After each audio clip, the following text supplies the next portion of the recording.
Bismillahirrahmanirrahim. Assalamualaikum warahmatullahi wabarakatuh. Bertemu lagi dengan saya pada mata kuliah pemrograman web 1 untuk kelas SKP 18.2. Pada siang hari ini, hari Senin tanggal 29 Juni 2020, kita bertemu pada pertemuan yang ke-15 untuk kelas SKP 18.2 ini. Sebelumnya mungkin perlu saya ingatkan kembali bagi mahasiswa SKP 18.2 yang belum menyelesaikan tugas-tugas ataupun masih memiliki tanggungan untuk melaksanakan ujian tengah semester yang kemarin untuk segera menyelesaikan. Sehingga harapannya nanti pada saat kita melaksanakan ujian akhir semester itu tidak ada kendala ataupun permasalahan. Karena syarat untuk dapat mengikuti ujian akhir semester adalah sudah menyelesaikan semua tugas maupun sudah melaksanakan ujian tengah semester. Kira-kira itu untuk pesan yang bisa saya sampaikan sebelum kita mulai pertemuan pada siang hari ini. Baiklah, untuk lebih jelasnya kita langsung masuk saja ke PPT atau PowerPoint pada siang hari ini. Untuk kelas SKP 18.2 pada pertemuan ke-15 ini, saya akan melakukan pembahasan untuk latihan atau worksheet menampilkan data dengan SQL. Ya, nah di sini kita berikan waktu 2 minggu dengan harapan Anda bisa tetap berlatih di rumah, dan saya kira waktu 2 minggu adalah waktu yang cukup untuk Anda bisa mencoba latihan-latihan yang ada di worksheet yang sudah saya berikan sebelumnya. Nah, di sini kita lihat dulu persiapan yang harus dilakukan. Itu ada beberapa. Yang pertama adalah membuat database. Dalam hal ini menggunakan Microsoft Access. Untuk tipe atau versi dari akses yang dipergunakan itu bebas. Tidak ada ketentuan harus menggunakan versi yang apa. Seperti itu ya. Kemudian yang kedua, di sini membuat script ASP. Untuk script sendiri itu boleh Anda copy ya dari worksheet atau Anda ketik. Nah, catatan sekali lagi untuk kesekian kalinya saya ingatkan bagi yang mengcopy dari worksheet mohon diperhatikan ketika sudah dipastekan di editor yang baru.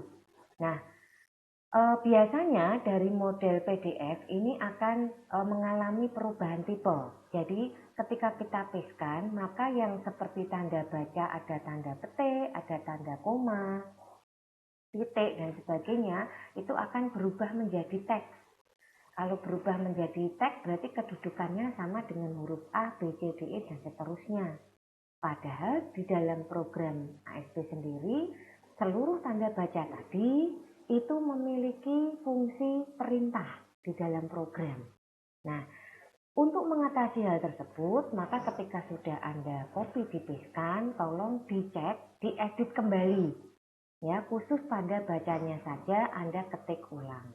Ini untuk mengantisipasi jika ada kendala bahwa program kita tidak terbaca ketika dijalankan di browser. Karena web server tidak mengenali, itu semua dianggap sebagai teks dan hanya ditampilkan saja. Ya. Nah, berikutnya yang ketiga, siapkan web browser. Disiapkan web browsernya, boleh pakai web browser apapun ya, Mozilla, Firefox atau apapun, Chrome misalkan ya. Kemudian siapkan web server. Dalam hal ini kita menggunakan BabyWeb ya. Ingat, untuk setting itu harus dalam kondisi on port 80. Tidak ada kendala di situ ya. Nah, kemudian yang perlu dilihat dari web server di sini, yang pertama itu kita menentukan lokasi folder atau tempat penyimpanan file ASP. Yang kedua, kita menentukan lokasi file ASP-nya sendiri. Jadi bisa saja terjadi file itu kita letakkan di dalam subfolder atau di drive tertentu, seperti itu. Nah, kemudian satu lagi yang tidak kalah penting itu adalah file adobe.bs.inc. Ini nanti akan saya kopikan juga, saya share di Classroom, karena file ini terkait dengan segala sesuatu yang sudah menggunakan database. Jadi apakah kita ingin membuat sebuah program input, edit, delete, tampil, dan sebagainya, itu harus menggunakan file adobe.vps.ing. Nah, di sini kita melihat pada worksheet yang saya bagikan minggu kemarin ya, kayaknya sudah ini. Jadi ini kita diminta untuk membuat database, disimpan dengan nama alamat. Kemudian selanjutnya kita membuat tabel dengan nama teman. Kemudian diminta untuk mengisi tabel tersebut dengan field sebagai berikut. Di sini ada nama, alamat, telepon, dan email. Masing-masing dengan tipe datanya dan size yang sudah ditentukan. Ada description juga untuk masing-masing field karena ini membuat tentang tabel teman, ya nama yang ada di sini itu mewakili nama teman. Alamat mewakili alamat teman. Telepon mewakili telepon teman. Email mewakili email teman. Karena bisa saja nanti terjadi Anda diminta membuat tabel karyawan, diminta membuat tabel customer. Nah, untuk description-nya biar jelas itu menunjukkan apa, maka bisa diisi seperti itu. Hal yang perlu kita perhatikan, minta tolong untuk pemberian nama database maupun tabel, kemudian ada field-field di sini, itu tolong disesuaikan ketika sudah masuk ke program. Jangan sampai mungkin di aksesnya Anda membuat dengan huruf kecil, di skripnya itu kita panggil dengan huruf besar. Begitu juga sebaliknya. Dan misalkan kombinasi huruf pun itu kita juga harus tahu ya. Jangan sampai keliru. Nah, ini yang pesan untuk pembuatan database dan tabel. Setelah selesai membuat tabel, isikan minimal 2 atau 3 record.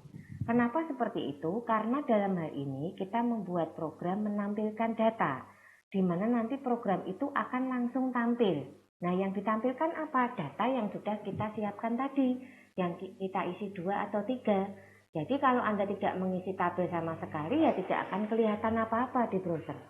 Jadi data itu untuk menunjukkan apakah kita sudah betul atau belum skripnya. Kalau sampai data itu muncul, berarti tidak ada masalah dengan program yang sudah kita buat. Seperti itu. Nah, berikutnya di sini kita contohkan membuat tabel ya, membuat tabel baru, kemudian dengan nama teman, kemudian diisi kurang lebih ada 4 data ini. Bebas ya, sembarang dulu untuk pengisiannya. Ini juga menggunakan versi akses yang ada di komputer saya saat ini. Nah, kemudian yang berikutnya kita mulai masuk ke program. Tadi aksesnya ditutup dulu kalau sudah diisi. Sekarang kita masuk ke program. Untuk menjelaskan program ini akan saya potong menjadi beberapa bagian. Untuk bagian yang pertama, di sini pada intinya itu untuk menentukan letak dari database.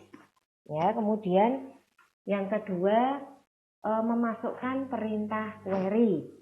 Kemudian yang ketiga melakukan koneksi dengan server untuk database yang sudah kita buat. Nah, kita bisa lihat pada paragraf yang di ini, yang saya lingkari ini, di sini ada variabel dengan nama file path sama dengan server.mypath dalam kurung alamat.mdb. Mungkin yang kemarin-kemarin masih menjadi pertanyaan bagi beberapa mahasiswa adalah bagaimana Bu kalau saya menyimpan database-nya itu tidak menjadi satu dengan script dan web server. Boleh, jadi tolong Anda detailkan. Jadi misalkan itu terletak di drive D.2 /ASP /alamat.mdb. Jadi misalkan disimpan di dalam subfolder ASP seperti itu. Atau misalkan kita mengikuti versi yang sekarang ya ACCDB ya untuk penyimpanannya untuk database-nya. Jadi tidak pakai MDB lagi. Nah, berikutnya setelah kita menentukan lokasi letak daripada database, kita melakukan setting untuk object connection. Server.createObject AdoDB connection ya. Kemudian objcon open dibuka. Provider sama dengan microsoft.jet.oledb for .0 data source sama dengan dan file path. Nah, kita perhatikan data source-nya ini. Ketika kita memanggil data source, langsung saja kita masukkan, pasangkan perintah dan tadi dengan variabel file path. Karena file path ini sudah langsung merujuk pada database-nya. Kemudian jangan lupa dimasukkan perintah query-nya dalam sebuah variabel. Ini namanya boleh diganti. Misal di sini karena kita akan membuat program untuk menampilkan, berarti kita menggunakan perintah select bintang from teman. Teman ini adalah nama tabel. Ya, jadi perhatikan tadi memberi namanya seperti apa. Ya, seperti itu juga ketika Anda mengetikkan nama itu di script, ya. Kemudian set rs sama dengan server.createObject addodb record set. Ya, kalau sudah kemudian kita melakukan setting untuk rs ini terkait dengan record yang sudah kita isikan di dalam database. Jadi kalau kita sudah mulai menggunakan database, apakah Anda itu ingin membuat program input, edit, delete, atau tampil, itu kita selalu membutuhkan variabel ini. Ya, setelah kita buat objeknya, dengan menggunakan addodb.recordset, addodb ini singkatan dari Active Data Object Database, ya. Nah, di sini kita buka untuk perintah query-nya, object connection-nya, ya, dan lain-lain. Nah, ini tadi untuk bagian yang pertama. Semoga sudah jelas dengan apa yang saya uraikan pada siang hari ini. Nah, berikutnya kita masuk ke bagian yang kedua. Untuk bagian yang kedua ini dim x, ya, memasukkan variabel x, kemudian respond.write, table border sama dengan 1. Berarti ini intinya membuat tabel pada bagian ini. Kita lihat untuk respond.write yang kedua dan ketiga, ini sudah mulai membuat judul kolom untuk tabel. Kenapa kita memilih fungsi tabel di dalam HTML untuk membantu pembuatan program tampil data di ASP ini? Jawabannya adalah karena tabel itu lebih rapi, di mana dia lebih rapi dalam hal penentuan letak kolom dan baris. Ya, sehingga nanti tampilan yang kita hasilkan itu tersusun rapi dan lebih nyaman untuk dilihat. Nah, di sini kita lihat untuk judulnya itu mulai nomor, nama, alamat, telepon, email. Mungkin ada yang bertanya, Bu, itu kok respond.write-nya atas bawah, apakah judulnya itu akan tampil dalam posisi atas bawah? Saya jawab tidak. Kenapa? Tolong Anda perhatikan di sini setelah nama, ini yang terakhir ya. Apakah kita ketemu dengan perintah tr? Tr itu ganti baris versi tabel. Di sini kita tidak menemukan tr, hanya /td. Ketika kita masuk ke respond.write yang berikutnya, itu ketemu td lagi. Nah, padahal td itu ganti kolom sebelah kanan seperti itu. Sehingga sebelah nama itu nanti otomatis akan tercetak judul alamat. Sebelahnya alamat tercetak judul telepon. Kita belum menemukan tr ya di sini ya. Kemudian sebelahnya telepon itu tercetak judul email. Ya. Nah, baru /tr di sini terus ganti kita lihat apakah ada tr lagi untuk yang berikutnya. Kalau tidak ya berarti selesai di sini, ganti baris. Jadi intinya pada bagian ini membuat judul kolom pada tabel berikut tabelnya dengan ketebalan border sama dengan 1. Ini untuk bagian yang kedua. Nah, berikutnya kita lihat di sini untuk langkah berikutnya setelah kita membuat script adalah menyiapkan web server. Nah, untuk web server posisinya harus seperti ini kalau ingin normal. Kalau sampai posisinya itu adalah file, ya, gagal, maka itu harus kita cek lagi apakah di dalam komputer Anda terdapat web server lain yang sedang on. Karena tidak boleh dalam satu OS itu ada dua web server yang berjalan bersamaan dalam satu waktu. Ini akan mengakibatkan crash, ya. Oleh karena itu kita harus cek masuknya ke Control Panel, Administrative Tools, services, masuknya ke situ. Nanti silahkan dihilangkan web server lain atau mungkin tidak dihilangkan ya, maksudnya dinonaktifkan. Nanti pada saatnya mereka juga bisa diaktifkan kembali, seperti itu. Ini untuk web servernya. Nah, kemudian lakukan pengaturan setting pada web page. Yang ini ya. Jadi web page ini kalau ingin mengatur diklik saja yang titik-titik ini. Ini untuk mengatur pada posisi letak drive kemudian subfoldernya juga.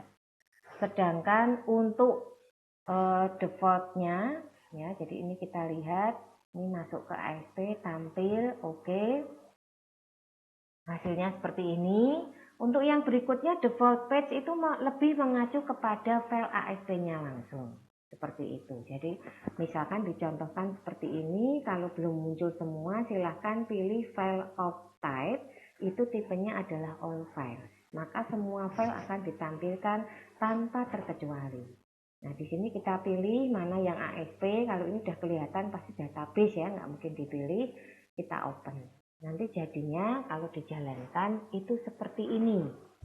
Ya, kalau dijalankan seperti ini. Tadi kan mengisinya ada 4 record, ada 4 data. Kita coba lihat dulu pada, nah ini ya untuk pembuatan database-nya kita hanya ngisi 4 data dan ketika dijalankan maka yang tampil juga hanya 4 data sesuai dengan yang kita masukkan di database tadi. Inilah gunanya kalau database itu sudah kita isi. Ketika kita membuat program tampil, maka kalau memang betul data kita akan kelihatan. Seperti itu. Nah, berikutnya di sini ada tugas untuk kelas SKP 18.2, di mana tugas ini nanti saya minta dikumpulkan dalam waktu 1 minggu saja ya, jadi bisa untuk berlatih di rumah, segera saja dibuat dan dikirim ke classroom seperti biasa ya. Jadi di sini Anda diminta untuk membuat suatu database dengan nama customer ya. Kemudian silahkan diisi sebanyak 15 data. Adapun field yang digunakan dalam database itu ini. Programnya sama persis dengan yang program tampil tadi, tetapi dalam hal ini Anda membuat customer. Ya, saya kira cukup mudah.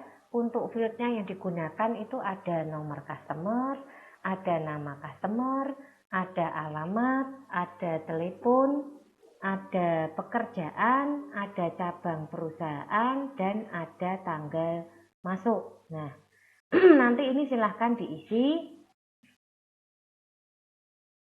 Ya, jadi di sini kita lihat silahkan diisi datanya sebanyak 15 mintanya. Dan mohon untuk divariasi, mungkin Anda berikan judul data customer PT apa, misalkan seperti itu. Ya, jadi nanti langsung di bawahnya bisa juga mungkin ada variasi dari sisi warna, ya. Dari sisi warna background, warna tulisan, mungkin diberikan fasilitas tulisan berjalan, ditambahkan gambar dan sebagainya, intinya yang lebih menarik ya. Ini tadi untuk tugasnya.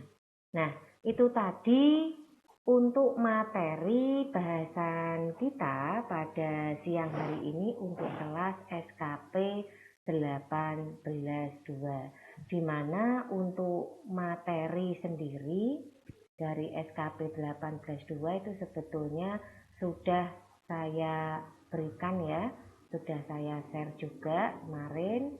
Dan untuk tugas kelasnya, untuk kuis sendiri itu juga ada ya, untuk penilaiannya ini sudah ada SKP 18.2. Kalau kita lihat dari pemetaan nilai di sini, ini memang sudah mulai kelihatan mana mahasiswa yang tidak pernah aktif, mana yang kadang-kadang aktif, dan mana yang selalu aktif atau hadir.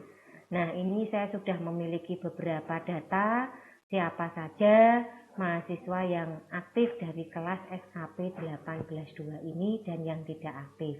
Harapannya bagi yang belum aktif sama sekali untuk segera termotivasi dengan melihat nilai-nilai teman-temannya yang cukup baik ini, yang cukup aktif ya. Kemudian bagi yang mungkin kadang-kadang aktif juga lebih termotivasi lagi, lebih bersemangat lagi untuk berlatih, untuk belajar. Jangan karena Anda belajar di rumah, belajar sendiri, atau dengan versi online seperti ini, kemudian ada sifat males, gampang ke, apalagi ya, kemudian juga nggak pernah latihan ya. Nanti kalau tahu-tahu ujian bingung. Nah, makanya memang tiap hari itu harus tetap melihat jadwalnya apa, dimulai jam berapa, kemudian adakah komunikasi dengan dosen pengampu. Nah, ini yang perlu diperhatikan ya. Ini untuk kelas SKP 18-2. Nah, mungkin saya akan mengulang sedikit kesimpulan dari materi latihan worksheet pada menampilkan data dengan SQL.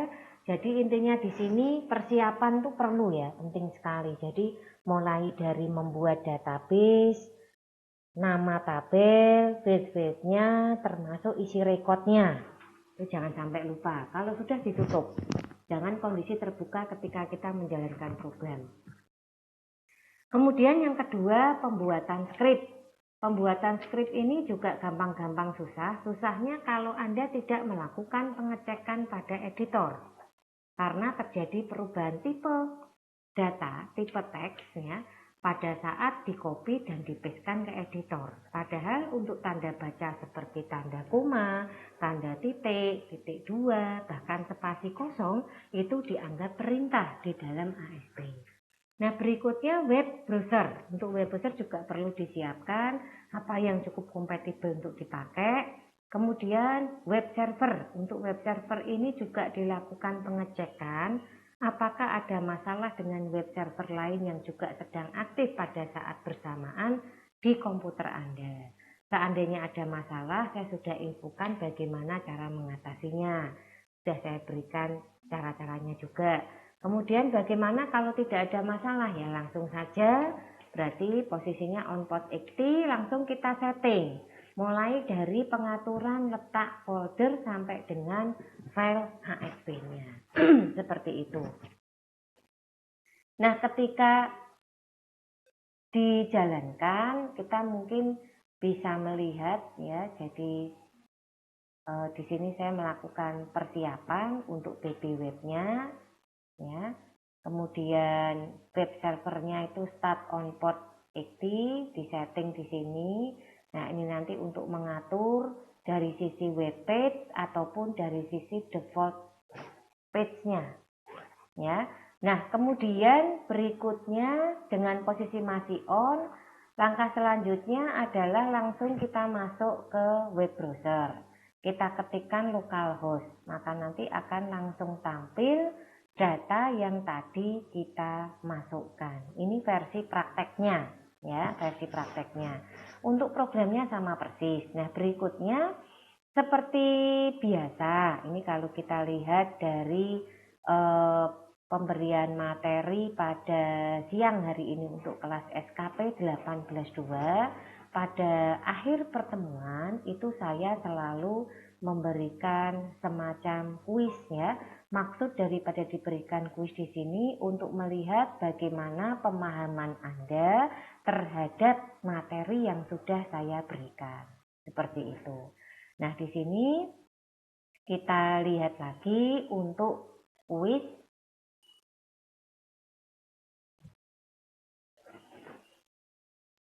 Untuk kuisnya sendiri, di sini ada 3 soal saja, simpel yang bisa Anda jawab seperti biasa di YouTube channel ya. Yang pertama, sebutkan web server yang digunakan. Ini mudah sekali. Ya, jadi jangan sampai ada yang tidak tahu. Nah, berikutnya sebutkan nama database dan nama tabel yang digunakan untuk latihan pada siang hari ini di PPT, di slide yang saya pakai. Itu menggunakan nama database dan tabel apa. Seandainya Anda melihat dari awal sampai akhir materi ini, tentunya akan dengan mudah bisa menjawab pertanyaan tersebut. Nah, berikutnya sebutkan perintah SQL yang digunakan. Ya, sebutkan perintah SQL yang digunakan. Jadi kalau kita lihat di sini perintah query-nya, ya mungkin bisa dalam satu baris itu bisa Anda capture-kan. Itu yang diminta dari kuis pada siang hari ini. Harapannya karena ini termasuk kuis yang cukup mudah, semua mahasiswa SKP 18+2 bisa menjawab. Ya, jadi dari kuis ini semoga bisa memotivasi Anda juga untuk lebih giat belajar, satu. Yang kedua, lebih memudahkan pemahaman ya dalam mempelajari ASP di sini, khususnya untuk siang hari ini. Dan yang ketiga, tetap giat untuk praktek di rumah. Sekali lagi, tanpa praktek Anda tentu akan mengalami kesulitan. Karena untuk materi saya ini, khususnya pemrograman ASP ini memang harus Anda pelajari betul, Anda praktekkan betul-betul. Nah, kira-kira itu saja yang bisa saya berikan untuk siang hari ini. Tetap semangat, semoga sehat semuanya, dan saya mohon maaf jika dalam pelaksanaan ada yang kurang berkenan. Wassalamualaikum warahmatullahi wabarakatuh.